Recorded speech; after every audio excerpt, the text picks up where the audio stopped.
YouTuber Anvesh పైన case నమోదైంది. ఖమ్మం జిల్లాకు చెందిన వ్యక్తి అతని పైన కేసు నమోదు చేశాడు. అంటే మనం ఇన్‌ఫ్లుయెన్సర్స్ అయితే చాలు. అసలు మనం ఏది చేసినా కూడా, ఏది మాట్లాడినా కూడా ప్రజలు రిసీవ్ చేసుకుంటారు. దీంతోని ఇంకా వైరల్ అయిపోవచ్చు. సబ్‌స్క్రైబర్స్ ఇంకా పెరుగుతారు. మిలియన్‌ల సబ్‌స్క్రైబర్స్ ఉన్నారు. చాలామంది ఫ్యాన్స్ ఉన్నారు. ఇంకా ఇంకా ఎందుకు వైరల్ అవ్వాలని చూస్తారు? అంటే దేవుడి మీదో, లేకపోతే ఆడవాళ్ళ మీదో ఇష్టారీతిన మాట్లాడితే వైరల్ అయిపోతారా? ఎందుకు ఇలా ఆలోచిస్తారు?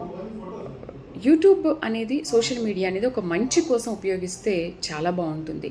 అంతేకాని వాళ్ళ ఇష్టారీతిన వాళ్ళకి ఏదొస్తే అదే మాట్లాడడం అనేది కరెక్ట్ కాదు అనేది నా అభిప్రాయం. సమాజానికి మంచి ఉపయోగపడే ఒక మెసేజ్, మంచి మెసేజ్ ఇస్తే ఎవరైనా సంతోషిస్తారు.